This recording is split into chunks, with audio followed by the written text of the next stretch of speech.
Olá pessoal, sejam todos muito bem-vindos ao segundo episódio de Memórias Teatrais, o podcast que está abordando a trajetória do teatro universitário independente. Eu sou Jason Sommer e estou compartilhando um pouco dessa trajetória do grupo com vocês. Esses podcasts fazem parte do projeto Memórias Teatrais, o legado do TUI, aprovado pela Lei Paulo Gustavo do Rio Grande do Sul no edital de pesquisa, registro e memória. Nesse segundo episódio, vamos falar da década de 70, nessa época que o TUI encontra as principais diretrizes que irão guiar seu trabalho ao longo de sua trajetória. Fora que é o período de intensa descoberta e organização do TUI enquanto coletivo, o teatro emerge como uma profissão para aqueles que integram o grupo. E eu, como uma pessoa do teatro, não deixo de me emocionar ou pelo menos me sensibilizar falando sobre isso.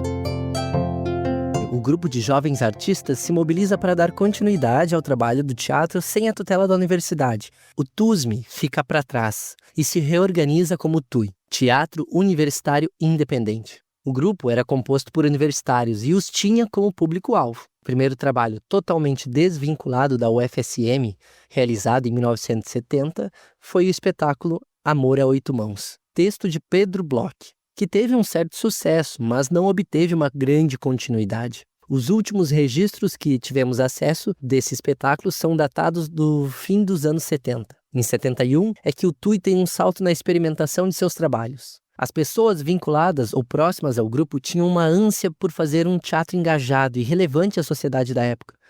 É sempre bom lembrar que esses foram os anos de chumbo da ditadura empresarial militar brasileira. O intuito de se conectar com o que era feito no eixo Rio-São Paulo, na busca por referências de textos, trabalhos, montagens e formas de se fazer teatro, as pessoas do grupo que tinham condições viajavam até lá para buscar esse contato, buscar essas referências. Clênio fazia essas viagens todo ano e conhecia pessoas da escrita dramatúrgica, da técnica de palco, da atuação. Inclusive, era conhecido e próximo de grandes figuras do teatro da época, como Paulo Autran, Fernanda Montenegro, Maria Clara Machado. Eu era muito amigo da autora do Maria Minhoca, Maria Clara Machado, ele era amigo dela. Então ele montava muitas peças por questão da amizade e também pela questão sutil, que a Maria Clara Machado fazia peça infantil, mas ela no meio, ela dava uma alfinetada no sistema, né?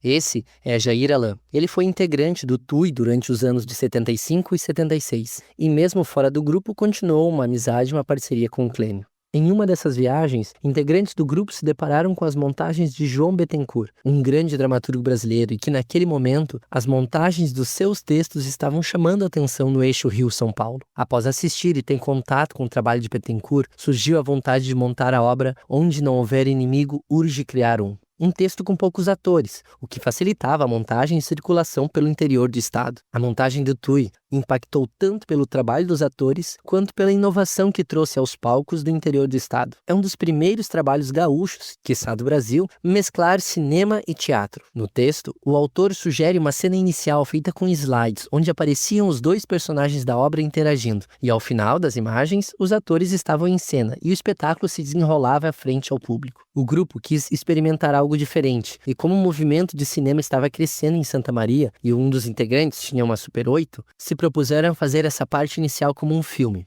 A peça era muito curtinha do inimigo, o texto não dava 40 minutos de espetáculo assim. Mas a gente já estava envolvido com o Super 8, já tinha feito filminho na minha casa com o Clênio, com o Reinaldo, de brincadeira assim. Então, não vamos fazer slide, vamos fazer um filme então em Super 8. Essa foi a voz de Luiz Carlos Grassi, o responsável pela captação de imagens com a câmera Super 8. Assim, Luiz Carlos Grassi, Clênio Facim e Reinaldo Pedroso montaram as figuras, organizaram o roteiro e foram gravar nas localidades próximas de Santa Maria. O TUI, com essa abordagem, se colocava como um expoente do teatro de vanguarda no interior do estado. O espetáculo teve uma grande repercussão. O grupo circulava pelo interior gaúcho com essa proposta, levando o espetáculo com sua introdução cinematográfica para diversos rincões do estado. Também foram para Porto Alegre, com uma exitosa temporada de 10 dias no Teatro de Câmara em 1972. Durante essa temporada, o grupo entra em contato com a diretora do Departamento de Assuntos Culturais da Secretaria de Educação e Cultura do Estado, mais conhecido pelas siglas DAC/SEC, e é pioneiro no Estado na articulação de propostas para a interiorização do teatro, principalmente em regiões onde normalmente não recebiam espetáculos. Com isso, o grupo apresenta um planejamento para circular com espetáculos infantis na busca de formação de novos públicos. Clênio possuía um cuidado e um zelo muito grande na organização e apresentação de propostas para o DAC-SEC. Além disso, era uma pessoa visionária e com um tino para a produção cultural muito grande. Seu planejamento é aprovado, e o TUI, em 73, circula por 26 cidades do interior gaúcho com o espetáculo As Aventuras de um Diabo Malandro, de Maria Helena Kuner, junto com o espetáculo adulto Computa, Computador Computa, de Milor Fernandes. Ambas as montagens estrearam em 73 e têm por lógica de trabalho a praticidade da cenografia e montagem, visto a necessidade de apresentar em lugares que não eram teatros e não teriam o aparato cênico mínimo para as apresentações. Assim, o grupo levava equipamentos de som, luz, todo o cenário, figurino e elementos cênicos para a viagem. Os atores das duas peças eram os mesmos e também faziam a técnica dos espetáculos quando não estavam em cena. Nessa primeira parceria foram alcançados mais de 50 mil espectadores nas apresentações. Dali para frente se organizou o que Clênio posteriormente chamou de logística de um grupo de teatro, que era fomentar a prática de ver teatro levando espetáculos infantis para serem assistidos por todas as crianças do município durante o dia e à noite apresentar um espetáculo adulto. Essa prática se consolida primeiro com o financiamento de projetos públicos e nas décadas seguintes com produção independente. Agora vamos ouvir Tal Golim, que foi integrante do TUI de 72 até mais ou menos o ano de 78, falando um pouco sobre as viagens e as apresentações do grupo nesse período. A gente fazia 3, 4 apresentações, 2 às vezes, ou uma, da peça infantil de dia. Tinha dia que a gente fazia 5 apresentações. Acho que tem uma cidade que a gente fez 5 apresentações no dia da peça infantil, Aventuras do Diabo Malandro, que era um sucesso assim, espetacular. E de noite fazia O Homem do Princípio ao Fim, A Farsa da Esposa Perfeita, né? Depois, com o sucesso da Farsa da Esposa Perfeita, todo mundo queria a Farsa da Esposa Perfeita, né? A parceria com o DAC-SEC se mantém até 79, e durante esse período, todo ano, o TUI encaminhava propostas, era aprovado e circulava pelo interior gaúcho. Ao fim do projeto, era necessário organizar um relatório comprovando as ações. Clênio guardou alguns deles no acervo do TUI e podemos ver o capricho e o cuidado dele nas organizações das informações. E o TUI daí ficou caracterizado com o grupo de melhor administração do Estado. O Clênio fazia os relatórios de toda a apresentação, botava filme, botava fotografia, mostrava tudo, fazia um documento completo. Voltando às atividades durante o início dos anos 70, o grupo mantinha em paralelo as apresentações desses espetáculos, As Aventuras de um Diabo Malandro, Computa, Computador Computa e Onde Não Houver Inimigo, Urge Criar Um. O grupo, nos anos 70, foi bastante experimental nos seus espetáculos e entendia que para fazer teatro era necessária uma prática teatral para além das apresentações e dos ensaios. Era necessário assistir espetáculos e ter referências. O TUI, ele tinha esse negócio assim, que não era só fazer. Tu tinha que ter a cultura teatral, ir ver. Eu lembro que eu saí de Santa Maria para ir ver a montagem daquela peça do Che Guevara. O fazer teatral cotidiano tinha algumas exigências e quase tomava integralmente a vida das pessoas. Podemos mencionar que nesse período o grupo teve uma rotatividade grande de pessoas ligadas a ele. Lembrando que muitos dos integrantes do grupo eram universitários e em determinado momento precisavam sair para praticar ou iniciar a prática da sua profissão de formação, ou então se dedicar para a finalização de sua formação. Então os estudos tinha semestre de cancelar as aulas, né? Claro, algumas pessoas saíam também por conta da vida, situações pessoais que se fazia necessária uma escolha.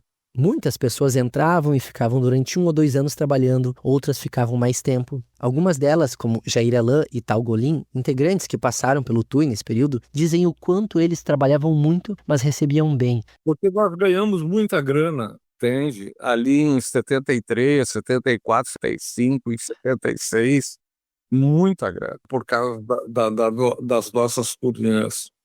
Em 75, se aproxima do grupo uma figura que seria importantíssima para o TUI ao longo do decorrer dos anos, chamada José Itaqui. Ele se torna um grande parceiro e amigo de Clênio. Segundo o Tal Golim, Itaqui nunca tinha feito teatro, então começa aos poucos, mas logo ganha gosto pela vida teatral. E, a partir das atividades que o TUI proporcionava, com o tempo o teatro foi transformando completamente sua vida. Apesar de Clênio sempre ter sido o principal mobilizador do TUI, nessa época os outros integrantes também eram bem ativos em suas outras funções. Alguns chegavam a dirigir espetáculos, como O Homem do Princípio ao Fim, que foi direção de Braulio Alvarez. Na grande maioria, era o Clênio quem dirigia e muitas vezes atuava também. Várias pessoas comentaram da atuação do Clênio no espetáculo A Farsa da Esposa Perfeita. O espetáculo era uma comédia ambientada no interior gaúcho, onde os atores, em especial o Clênio, se divertia muito fazendo o espetáculo. E aí a gente tinha um grande sucesso que todo mundo adorava, que era A Farsa da Esposa Perfeita. Peça que tem uma crítica maravilhosa, entendeu? Mas é uma peça gauchesca. Para demonstrar essa fase experimental de intensas montagens do grupo, vamos fazer uma lista com os nomes dos espetáculos montados ao longo dos anos 70 pelo TUI. Então, começando pelo início dos anos 70, temos Amor a Oito Mãos, texto de Pedro Bloch, Onde Não Houver Inimigo Urge Criar Um, de João Bittencourt, As Aventuras de um Diabo Malandro, de Maria Helena Kuhner, Computa, Computador, Computa, de Milor Fernandes, Freud Explica, Explica, de Ron Clark e Sam Bodrick, tradução de João Bittencourt, O Homem do Princípio ao Fim, de Milor Fernandes, A Farsa da Esposa Perfeita, de Edi Lima, O Rapto das Cebolinhas, de Maria Clara Machado, 1, 2, 3, de Oliveira 4, de Lafayette Galvão, Maria Minhoca, de Maria Clara Machado, A História de um Juiz, de Renata Paldottini, Camaleão e as Batatas Mágicas, de Maria Clara Machado, Recacau no Supermercado, de Clênio Fachin, Os Palhaços, de Timochenko Webi, Se Chovesse Vocês Estragavam Todos, de Clóvis Levi e Tânia Pacheco, e Bonifácio Bilhões, de João Bittencourt. No final da década de 70, ressurge com força o questionamento em Santa Maria sobre a falta de espaços públicos para o teatro, apesar do movimento intenso dos artistas locais. Clênio, então, apoia uma iniciativa de construir no porão do clube comercial um teatro de arena. Já que o teatro de arena da Sala João Belém havia sido fechada e transformada em boate, as pessoas ainda sonhavam com um espaço similar. Então, com o suporte do seu Victório Fachin, pai de Clênio, e da Casas Orestes, a ferragem da família de Clênio, se constrói a SAS, Sociedade Artística Santamariense. E o primeiro espetáculo teatral a se apresentar ali foi Os Palhaços, de Timochenko Webi, um espetáculo versátil com 2 atores que se adaptou muito bem naquele pequeno teatrinho de arena. Clênio, no final dos anos 70, se aventura pela primeira vez na escrita dramatúrgica e escreve Recacau no Supermercado, um espetáculo infantil que fala sobre a inflação dos produtos, além de questionar a valorização de produtos importados ao invés dos nacionais. Mercedes menciona a escrita de Clênio. Ele escreveu Recacau no Supermercado numa tarde lá na chácara. Uma tarde com as crianças pequenas. E ele escreveu, foi numa picada só. Apesar de parecer uma temática complicada, Clênio conseguiu encontrar humor e diversão na construção desse complexo embate. O sucesso foi grande e muito celebrado. Logo na estreia, em 78, Recacau se apresenta em uma mostra do DAC-SEC em Porto Alegre e é tido como a grande surpresa do festival. Um crítico da época menciona a importância de tratar para as crianças as temáticas concretas e reais do mundo, sem grandes distorções ou fantasias sobre a realidade da vida. Claro que a montagem tem as suas ludicidades, como a conversa entre os alimentos do mercado e o lápis que vivia alterando seus preços e causando confusões. Contudo, os diálogos traziam as temáticas urgentes da época, colocando as crianças a par dessa questão, como, por exemplo, a inflação. Ao final dos anos 70, o DAC-SEC foi fechado e o setor cultural foi transferido para a Secretaria de Turismo, causando uma certa revolta e descontentamento da classe artística. Não havia mais como realizar os projetos de interiorização como nos anos anteriores. Sem titubear e entendendo a importância desse tipo de trabalho, Clênio se organiza e inicia a produção de apresentações teatrais pelo interior de forma independente. Lembrando que isso é final dos anos 70. Então não havia comodidades de comunicações como temos hoje. Não havia internet, apenas telefones fixos e nem sempre de fácil acesso. E é nesse ponto de mudança na produção teatral do grupo que finalizamos o nosso episódio. Obrigado pela atenção e no próximo episódio vamos abordar todas as atividades do TUI durante os anos 80, pensando nessa produção independente. Até mais! Edição de áudio Edson K, Rádio Armazém. Esta obra foi realizada com recursos da Lei Complementar número 195 de 2022, Lei Paulo Gustavo.